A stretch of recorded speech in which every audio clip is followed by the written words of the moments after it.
If you want to start to feel happy, it starts with you wanting to feel happy. We like to sit and dwell. We like to sit in our own sadness. Make sure you're spending time every single day, whether it's 15, 20 minutes, whether it's an hour, 2 hours. Take time to allow your mind separation from the stresses of your day. If you expect to fail, you will fail. On the other hand, if you expect to win, you will win. And he's right, because doctors and psychologists both alike, they agree that worrying actually does shorten your life, and it does damage your body. We need to clear our thinking before we go to sleep. We're talking about a book that Norman Vincent Peale wrote, The Power of Positive Thinking.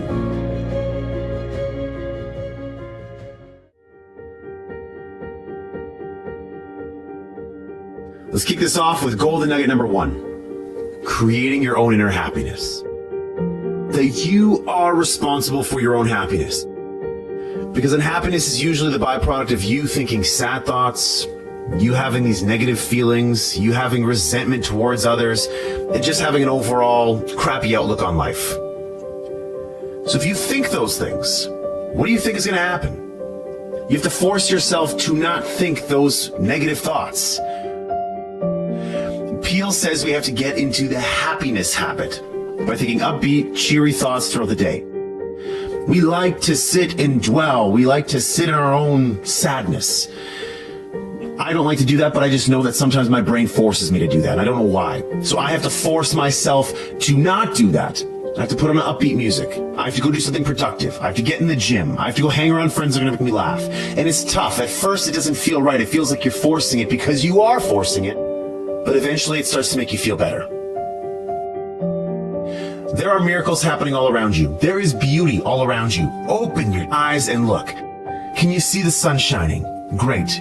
Can you hear the birds chirping? Great. Can you feel the warmth of the sun on your skin? Awesome.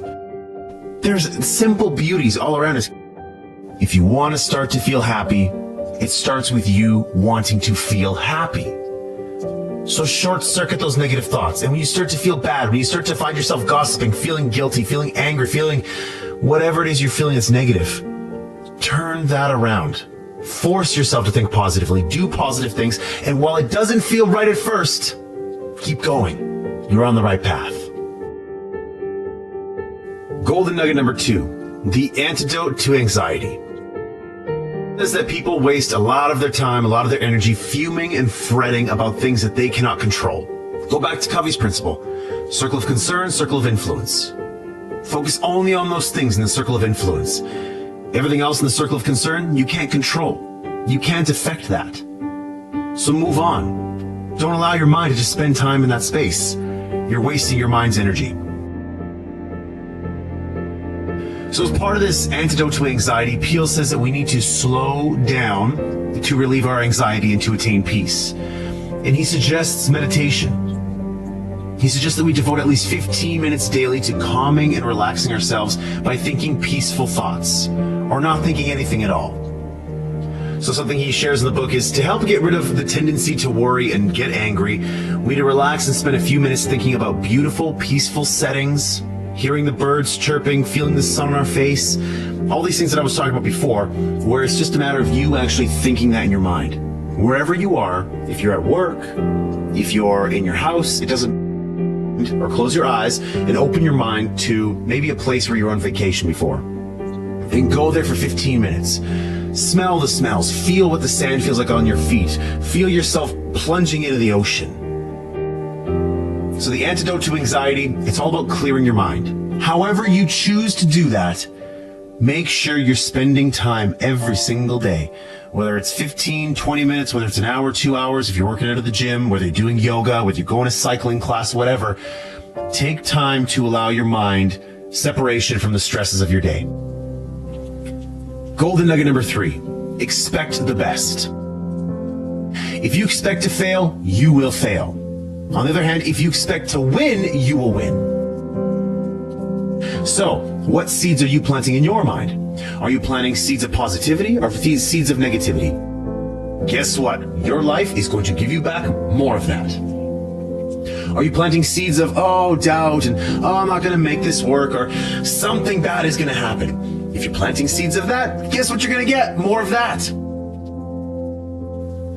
Start focusing on the positive. Start focusing on how things can go right. And guess what? When things go wrong, say, there's a lesson in that for me.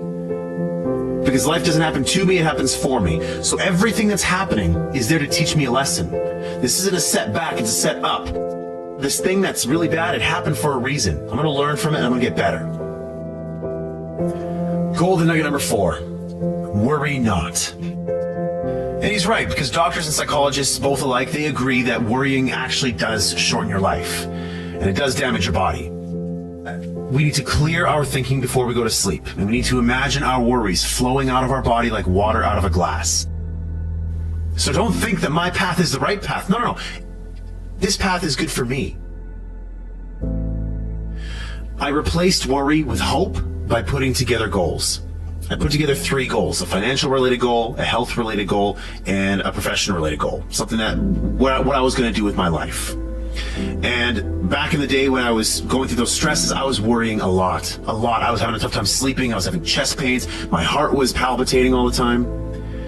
And I really just could not get, a high level of satisfaction in life. And, if you were saying on a scale of 1 to 8, Ryan, again, 9s and 10s are reserved for very special times in our lives that seldom happen. I was sitting at a 4 consistently, where I would wake up and I'd all of a sudden feel the stresses of the day. I would pass between 3 and 4 all the time. So what I did was to replace that worry, that anxiety, that fear, I built myself a plan that gave me hope. Goals that gave me hope. Something that got me excited. Something that I wanted to work towards. Something I wanted to achieve because I knew that if I did, it would get me out of this mess and my life would be better as a result. Golden nugget number 5. Problem solving. I had problems that I needed solutions to. I had desires, I had wants, I had dreams, I had goals that I needed a solution to. The Cut the Crap Show was a solution. Create Your 8 was a solution. But what I did need to do was take myself out of the busyness of the day and allow my mind to sort of free up and look for inspiration all around me. And know that whatever solution I'm looking for, it's going to come to me. And this is where in this golden nugget in the book where Peel talks about, problem solving, he gives us 10 problem solving techniques, which many of them I believe with. The first one, believe that for every problem there is a solution. So yes, believe that your problem can be solved. Yes, it's hard. Yes, it's difficult. Yes, you don't have a solution right now, but there is a solution. And oftentimes there's more than one. 2, try to maintain your serenity as you address a problem. So don't feel anxious. Don't try to get angry and say, I'm not getting this. I don't understand. No. You need to be calm. You need to be hopeful that there's going to be a solution to this problem. Number 3, don't try to force an answer. Or don't try to say like, oh my God, I need an answer by Saturday at noon. If I don't get it by Saturday at noon, then it's too late. Sometimes you can't force it. Life often happens for you. And so you just need time for that to reveal itself to you. Number 4, gather all relevant information. Pretty simple. Do as much research as possible. Number 5, write down all facts about the situation. Again, get understanding for the problem, what's going on. You need to get clarity on the problem so you can get clear on what solutions you need to solve it. Number 6, spend time praying about the issue you are confronting. Listen, if you're praying about it, that's fine. If you're not praying about it, maybe you're thinking about it. Always make time to think about it. When you're walking in nature, yes, take time to think in nature and allow your mind to flow. But when you separate yourself from the stresses, the anxieties, the busyness of the day, allow your time to think about solutions. Number 7, believe in and seek God's guidance on the promise of the 73rd Psalm, "Thou wilt guide me by thy counsel." If you believe in the religious aspect of that, that will talk to you. That necessarily doesn't talk to me, so I maybe won't be using that one. Number 8, rely on your inner gifts of insight and intuition. There's things that we believe we should do, and then there's things that we know we should be doing. So you got to listen to yourself, and it takes time. It does take time. It takes patience. It takes some maturity for you to realize what you're great at.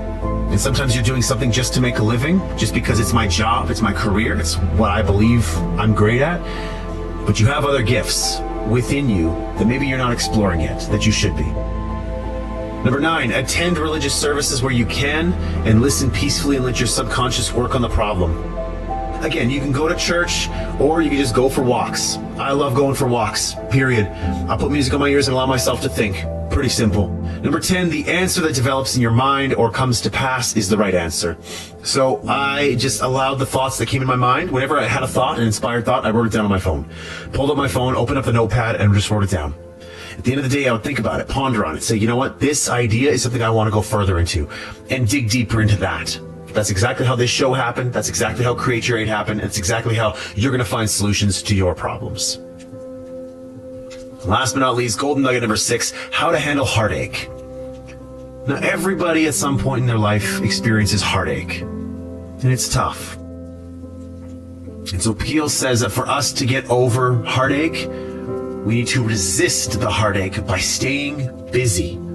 So if you're getting a divorce from your husband or your wife, if you just broke up with your girlfriend or your boyfriend, if you just lost a loved one, if a loved one passed away, a friend, a family member, doesn't matter who it is. He says that in order for you to get through it, you need to stay busy. You need to return to your normal activities as soon as possible after a loss or a defeat. And you need to resist the temptation to brood and feel sorry for yourself. I gotta get back to work. I gotta get back to my goals, get back in the gym, get back to eating right, get back to hanging out with my friends, my family, listening to the music that I was listening to. We have to return to life. But sometimes we just have to be sad, and we have to work our way through it. But the key here is to not allow your mind to dwell on it for too long. That's not handling heartache. That's allowing heartache to take control of you and to win.